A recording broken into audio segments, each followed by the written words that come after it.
Welcome to this video. I'm Philip Nicholson, Professor Emeritus from a long career at Nassau Community College, where I was Chairman of the History, Political Science, and Geography Department during the last decade of my service there, and have spoken here at the Sachem Library and offer you this video in place of what had been a previously scheduled, mid-March of all times, discussion of globalism's and some aspects of globalism's challenges, especially economic and political in terms of the future of democracy. That's what I'm going to take up today in this somewhat abbreviated version instead of the much more worked out version that we would have presented live, one that would have included some greater opportunity than this video will for some interaction and Q&A at the end of the discussion. So we'll take this up, this subject of globalism's challenges, and bring it down to what I guess are the two standout things for most of us as we follow the news and deal with our COVID-19 restrictions. That globalism's challenges are environmental, they're social, they're political, they're cultural, they're scientific. But for today's presentation, I'm going to focus mainly on economic interdependency and the prospects for democracy, given the globalizing of so many functions and the powerful impact of our economic integration with the rest of the world, like it or not. At another time and another place and in another program, we should likewise, or I would hope to be able to take up some of the other aspects like race and nation in this interconnected world and their powerful impact. Likewise, science, technology, and the environment probably deserve a presentation of their own, given the world we are in today. Likewise, no presentation about globalism today should be without some of the good news, just sheer number of people that the planet now supports, more so than at any other time in human history, and also possibly ways in which all of us can find mechanisms for coping with this changing or changed and continue to be challenging world. But for today, I'm going to focus on the international economic system. That's the system that the United States led into existence and continued to lead after World War II. That system stayed in place until 2017 without much serious interruption. It was a 72-year long period with no major warfare among the great powers that formed it that continue to represent it. And that system included institutional structures that helped to stabilize and maintain the relations among those great powers without war for 72 years. Those systems included the United Nations, the North Atlantic Treaty Organization, the General Agreement on Tariff and Trade, and of course the World Bank. That, by the way, that peaceful period among those great powers was the longest stretch of time without warfare among any of them since the Treaty of Westphalia of 1648 ended the 30 Years' War. So it is a remarkable era.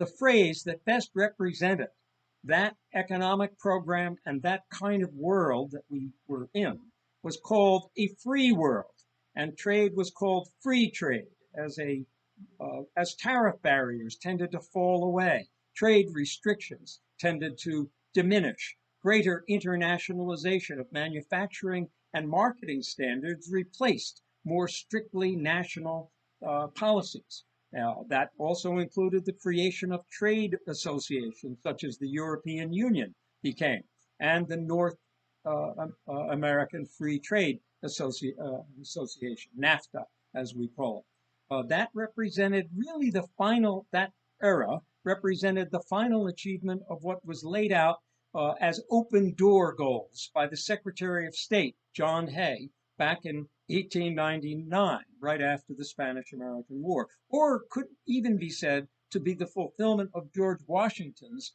ideal, what he called in a couple of important contexts, including his famous farewell address, the goal of commerce with all nations, entangling alliances with none, he advised.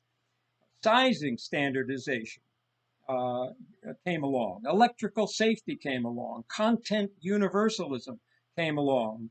Not always easily. Remember the lead paint problem in early Chinese toys that they were advised not to send anymore until they met a health and safety standard regarding lead paint in children's toys. It could not be used. That was toxic. And of course, they came along. And of course, as they have in so many other products. Who among us is without products of a vast array manufactured in China or by a subsidiary of a Chinese company that may have built the thing in Thailand or Vietnam or some other place? All of the conflicts during this period of time were mainly the result of emerging new nations. The UN, when it was formed, only had 44, 43 nations. Today it has nearly 200.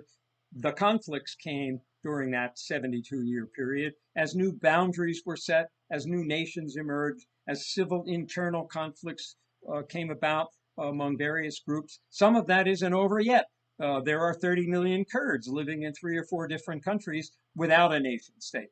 That's the largest single identifiable, coherent, cohesive ethnic group without a nation. That is unresolved as of yet. Likewise, Israel-Palestine as an outgrowth of World War II, or even really World War I, when the British mandate for Palestine was established and still remains an area of conflict. If we think about it, this open door period of 72 years toward globalism, it can't really easily be reversed, despite Donald Trump or Boris Johnson's downgrading of that process. Trade wars, protective tariffs, national rivalries can only really lead to stagnation or conflict, dead ends economically, as they have been proven to do, especially during the 1920s. Despite Brexit, despite the uncertain consequences of the United States and the pandemic and COVID-19 and the trade war with China. China's expanding Belt and Road program, String of Pearls programs. These are designed to bring infrastructure development to parts of the world that in Africa and in Asia and even in the Middle East that have lagged behind. And the Chinese are taking initiatives that will not be easily reversed, if reversed at all, by the current regressive movement by some leaders. New technologies will also continue to speed up and continue to increase national and industrial and agricultural productive mechanisms and production qualities, including greater use of artificial intelligence. COVID has shown us that there are areas such as the thing we're doing here today of homemade work. You can see my library, a little bit of it behind me, as a replacement for some of the direct kinds of contact we've had. I hope to resume live presentations, as I'm sure many of you will, but this new technology is here to stay. How we use it will vary depending on its efficiencies and its added value. Volvo, for example, a famous Swedish automobile. Maybe some of you remember your first foreign car could have been a Volvo from the 1950s. But now Volvo is owned 99% by a Chinese consortium. It's called the Geely Group. Its products are still mainly designed in Sweden. Some of its cars even are built here in Greenville, North Carolina, but the rest are made in China and sold everywhere in the world based on world standards having to do with safety, crash worthiness, emissions, and so on. And that is not going to be reversed. If deregulation has temporarily triumphed here in the United States, Boeing will still have to meet international safety and manufacturing standards anyway. There's no getting around it if they want to stay in the airplane market. Its main competitor, Boeing's main competitor, is Airbus, a French company.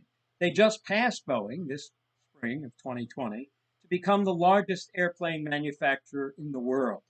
Both United States and European and Asian regulators will have to test and approve any changes, any modifications, any new systems in these airplanes. Ironically, Trump has shown more empathy up till now toward Boeing than to those who have died from COVID-19. No product, he said, has suffered like this one. He said a Boeing 747 MAX. The only problem for Trump and for the United States and the rest of the world in 2020, with the rising challenge of China to world leadership, is political. Who will call the shots? Who will set the standards for patents and copyrights? Who will control 5G telecommunications integration? It's not going to be broken down. And who will oversee international banking and currency practices? Who will bring a safe and effective COVID-19 vaccine to the world market first, and how will it be distributed and used? Neither China nor the United States can expect to fully dominate the world right now, no matter which nation has the most or the newest aircraft carriers or military bases. There will be a need for greater and new integration and regulatory measures from all the players as the globalization of this corporate world continues. The World Trade Organization was a step in the direction of greater economic integration, but has been largely, I think, hopefully temporarily put on the shelf by the Trump administration for now. He is using the pandemic to similarly discredit and weaken the World Health Organization, WHO. Trump is not alone. There is a reversion to greater insularity and greater nationalistic sentiment in many of the advanced countries, as well as in the Brexit exit of Great Britain, in Modi's India, Estrahan's Turkey, Netanyahu's Israel, Bolsonaro's Brazil, Orban's Hungary, and elsewhere. You can add to the list. The reasons for that have more to do with the political appeal to nostalgia, as in the Brexit vote, and Trump's pledge to bring back a greater era from an unspecified past. He wants to return America to some period in the time, a great again, but won't tell us what that date would be. Is that before the Supreme Court decision on school desegregation of 1954? Is it when Kennedy or Johnson were president during the booming economic suburbanization era of the 60s and the civil rights accomplishments of the mid-60s in terms of voter rights and civil rights? I'm not sure what era, again, what he refers to when he goes back, but it is a period, a nostalgic plea of imagined economic self-sufficiency. Successful reaction, though, as I mentioned in the 1920s, can only result as it did then in global economic catastrophe. And that brings me to my second point for today's discussion. And that has to do with the perilous state of democracy in the world today. We may be entering a time more than 220 years since the American and French revolutions launched the rise of civil liberties, rights, universal rights under law, and the possibility of an expanding democracy. When, now in this time, when Vladimir Putin has said, and said more than once, that, quote, the liberal ideal has become demolished in the world. His friend Trump has not disagreed. A free press is disparaged in both places. It's condemned as fake news by both of them, while unregulated, openly propagandistic, but privately disseminated political infotainment has become, as one excellent TV series has titled it, the loudest voice in the room. I'm not sure if you remember that, but it's easily obtainable on various streaming devices. That's the loudest voice in the room. And it charts the expanded power of Fox News and Roger Ailes, who was so much a part of the expansion of the tremendous popularity, tremendous resources, tremendous wealth, and political clout that this private, unregulated medium has achieved. But our democracy was always imperfect, and everyone knows that. It included buffers against the immediate majority's will, such as the well-known Electoral College, which tends to numerically empower rural areas and states with very small populations. They each have their two senators, just as New York State or California have two senators. Same thing in Vermont or Montana or the Dakotas. There is some thought of combining 6 or 7 of those Western states and allowing into one state. I'm sure that's going nowhere. No one will give up that sort of thing. But that's a buffer, a real buffer to democracy. We have had slavery in our nation's past, if you're at all alert. We have also had a century of Jim Crow, segregation enforced by local codes and ordinances, and also by terror, by the Ku Klux Klan and other paramilitary forces to prevent any form of democracy where race was concerned. And some of that is still lingering within the cultural life of our society today. And of course, women had no right to vote in American history until just about 1 century ago, when nationally they voted in the first presidential election of 1920. So the imperfections have been and are still a part of our system. But our nation did allow and did contain a Bill of Rights. And that Bill of Rights enforced the concept of rule of law, not under law, rule of law, where all of us had equal protection as citizens under the law. It also included the separation of powers, so that one area could not dominate another. The presidency doesn't dominate the Congress. The Supreme Court has an independent voice over matters that have to do with constitutional rights. And this separation, even of state and federal authority lines, we've seen tested in terms of where and how it is appropriate for police to be supplemented by state National Guard or the U.S. Army. And there have been some obvious challenges in that, but that's a protection, constitutional protection against what the Founding Fathers saw in their own lifetimes as the arbitrary use of power by a tyrant. And they were not going to have that. We have that. There is still no king. There is still the process of moving toward a greater democracy. And of course, women's rights and civil rights are good examples of that kind of movement when it is underway. We have that. Despite Trump's frequent assertions, and assertions by some of those who have defended it, including Alan Dershowitz, of all people, in the impeachment proceedings, that he can do whatever he wants. And that is not exactly consistent with the Founding Fathers' concept of the limitations that are clearly spelled out in the Constitution for any branch of government. Since his inauguration in 2017, our still incomplete democracy has been put in new jeopardy, though it never enjoyed great support from our own national business leaders when they went abroad, when they dealt with Latin America or the Caribbean.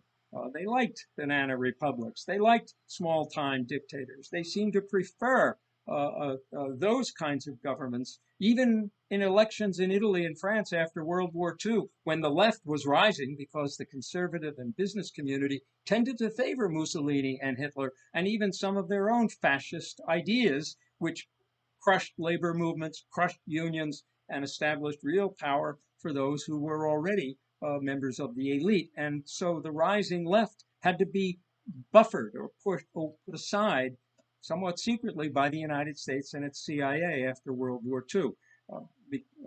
These business groups all had collaborated with the fascists. Democracy was never favored by the biggest international powers like banks, multinational corporations, or most religious institutions, especially among all orthodoxies, because those institutions I just listed have in their own internal organizational structures very undemocratic oligarchic structures. They rest on dogmatic structures where power comes from ideology or positions of authority that are not subject to popular vote, not subject to freedom of speech or due process of law. And so it has turned out to be much easier for the CEO of a bank or a corporation to conduct business with a tyrant or an oligarch or even a monarch. Our Saudi princes are good examples of that, than with a parliament or an elected Congress And it's easier for business to do that in a country with no free press, no transparency that can reveal all of the details of what used to be called concessions for mining, banking, loans, or other drilling and extractive industry activities. Our business community generally did prefer the Shah of Iran, who in effect gave oil to the British companies and American companies that had historically gained concessions to really take the wealth out of that country for nearly 3/4 of a century until 1979 and that overthrow of the Shah's regime. Uh, our business community was not unhappy with that Shah. They'd still like to displace the current hostile regime in Tehran, which will not give up the oil that it has regained. And of course, we impose those sanctions on it and have a virtual Cold War going with it. Global corporations internally can hire anyone they want. They can fire anyone they want. They can pay bonuses. They can transfer employees around the world without much concern for anybody's democratic rights or due process in place, and especially can do that in places that are under authoritarian regimes. The presence of workplace rights, let alone unions, only seem to get in their way, or worse, can drain or even limit profits, despite possible efficiency gains they might often provide. Our State Department, our CIA have a long history of helping to overthrow, undermine, or even remove governments that have stood in the way of open door goals. The foreign policy was never democracy itself, but governments and policies open to U.S. business, open to U.S. banks, that many nations profess the same democratic sentiments as the United States after World War II coincided with an international desire for liberty and for independence among the former colonies and among the former victims of Japanese and German conquest, and a belief in those places that democracy would allow them to freely choose their own national leaders. And the concept won wide acceptance, and it stood in sharp contrast to the authoritarian models that China under Mao and Russia under Stalin offered as alternatives. So the American ideal of a free world and free trade was appealing among many of the new nations that emerged. But the only dictators, the only monarchs, the only oligarchs that the United States found problematic were those who might block our open door goals. Saddam Hussein is an example, among others who dared to do so. Or in some cases, when the dictator or the monarch had outlived his usefulness and become more of a liability to American business interests than an asset. My first, and I loved reading about his final days, was King Farouk's fall in Egypt back in the 1950s. But you could add Ferdinand Marcos, who became a liability, or Muammar Gaddafi, who was once a friend of American business interests and then became an obstacle and had to be put out and replaced. Somoza of Nicaragua, and so on, are among those. With the end of the Cold War, though, in 1991, and the opening of China and Russia and even Vietnam to corporate internationalism, democracy itself came increasingly to be seen as an obstacle to many of those same corporate and banking goals.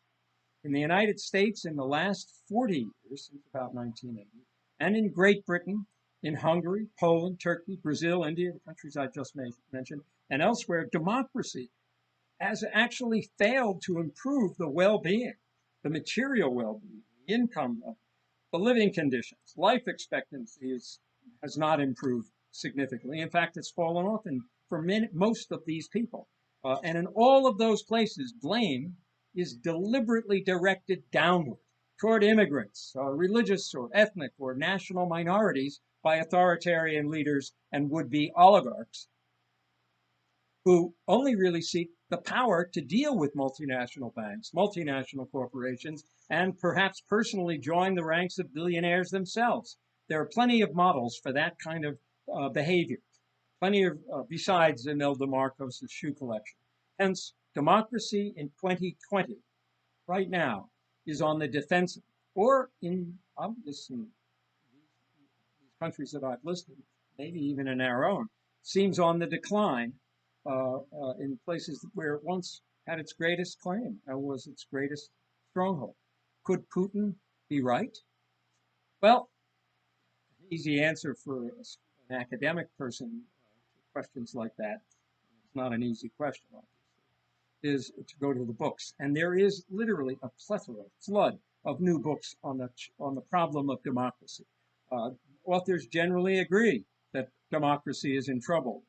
I sound emphatic or a little bit cranky today in making that unfortunate kind of prognostication. I'm not alone. And in fact, one can see it in the speeches, even among some of, and books, among some of Trump's former cabinet members. Most recently, at least in terms of me making this video, are the statements of General, four-star Marine General Jim Mattis about the danger, the real threat to our Constitution that President Trump, to him, represents. Now, Mattis worked for him. Mattis was not known to be some kind of a critic from some liberal think tank, Harvard, Princeton intellectual community, though he was an accomplished and highly regarded, most highly respected four-star general. And people don't get to that rank in our military service unless they have demonstrated real qualities of leadership, real depth of understanding of dealing with people, and have won the real respect of those around them through a long career. In his case, a career that really began rather modestly and brought him to the heights of respect among military people. His critique, whether you agree with me completely in some of the things that I've just said or not, deserves to be taken seriously.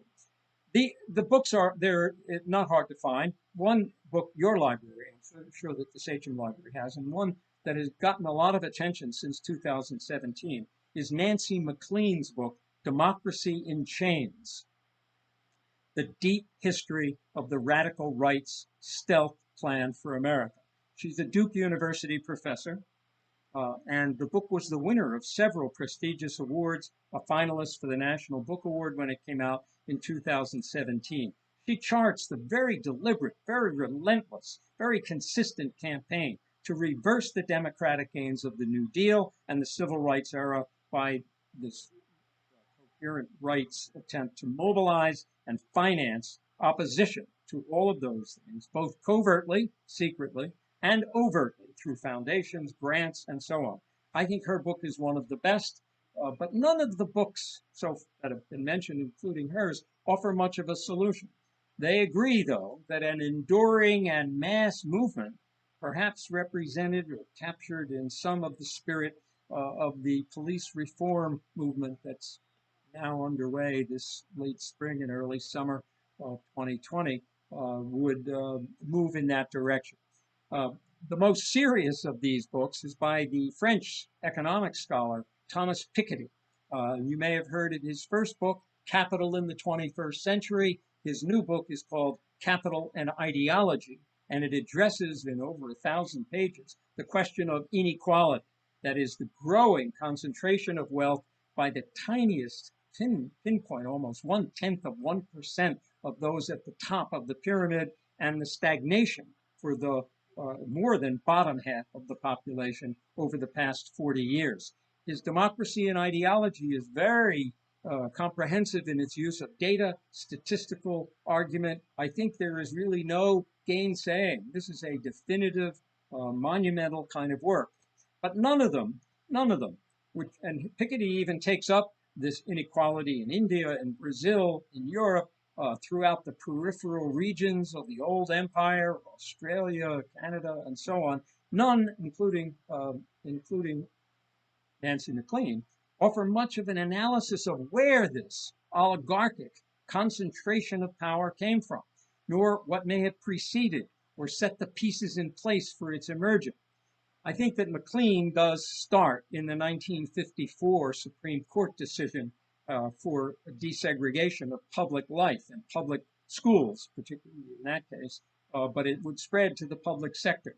And that led, but it does not offer a significant analysis of the changing nature of internationalism or multinational corporations, as I've tried to do a little bit today, or how the people who go into public life have become less and less of a force and a power for leadership in the United States in comparison to the men and some women, though there were mainly men back in the Eisenhower or Kennedy or Johnson years, who seemed to be dominating and forceful figures in the making of public policy. In the past 40 years, since the Reagan Revolution, if you want to call it that, or since President Reagan's time, privatization has tended to displace the public life, and that private schools, private means of getting around, private transportation, private life, including health and human service provisions, have all taken the place of public facilities, public preeminence. And I think that that has also to do with the question of race and segregation. Once the public world had to be equal protection, equal rights for all, the private world would become an alternative that would preserve privileges, whether the privileges had to do with wealth or whether the privileges had to do with citizenship status or race. Those privileges would be enhanced more in a privately powerhouse world, powered world, than in the public world, where everything, including women's rights, gay rights, civil rights, and so on, handicapped facilities had to be provided. Public life would become a declining force in American society. The largest, I'll conclude this with this point, the largest corporations are now, and I think they will continue to be, so fully internationalized that I think there'll be no turning back from that reality. With or without the continued participation of the United States in the World Trade Organization, with or without England in or out of the European Union, democracy at the present moment seems to serve no particular function or service to global corporations, and it may, to them, be an expendable hindrance to their future goals. Mark Zuckerberg's private Facebook is reluctant to put up any kinds of content warnings. You know, this information may be just BS. It may be smoke. It may, in fact, be harmful and toxic information that could corrode your understanding of something going on in the world, as Twitter has suggested some of Mr. President Trump's remarks are. Here's a fact check, for example. Of course, he objects to putting up that this information could be unworthy of taking in because it's faulty. And you can go to this fact-checking source and make a judgment yourself. But I think that the privatization model is still very, very strong and will continue. And it is evident, it should be evident, that there are problems afoot, those that we haven't even fully confronted yet, such as the pandemic, that can't simply be resolved or brought under control by one nation acting alone, or one set of trade laws or health practices acting alone. For example, and this certainly would deserve at least another full presentation, the question of global climate change can never be resolvable by one nation or even a couple of nations, such as Germany or France adopting less reliance on fossil fuels and a greater emphasis on renewable energy sources going into the future. That's not going to stop the question of climate change if carbon dioxide, which has no national boundary lines, is going to continue once the economies of the world readjust after this pandemic crisis allows them to resume in a new way. There are many things that need to be said about all of these matters that I've raised today, but I think this might be an opportune moment for me to pause, re-emphasize that global integration, economically, industrially, and scientifically and technologically, is going to continue. Science has no boundary lines, never has. Einstein's ideas floated throughout the world and were picked up most aggressively and to its great good fortune here in the United States after his famous letter to Franklin Delano Roosevelt, and may have contributed to a future with all of the problems that are in it, but they were led by the United States. with the kind of power that Einstein's ideas contributed to giving the United States in that free world that I described earlier. And the problem of democracy is no less a crisis than the question of what will become of this increasingly interdependent, interconnected, globalized economic and technological world. So I want to thank you for your participation, your viewing of this uh, somewhat succinct, I would say, or truncated version of a much larger presentation that we would have been able to present had the library been open to us back in mid-March, when unfortunately that had to be canceled. I look forward to seeing many of you, I hope, someday soon in the Sachem Library or elsewhere. And it is Philip Nicholson thanking you all for your attentive participation in my little presentation today, and looking forward to seeing you again live someday soon.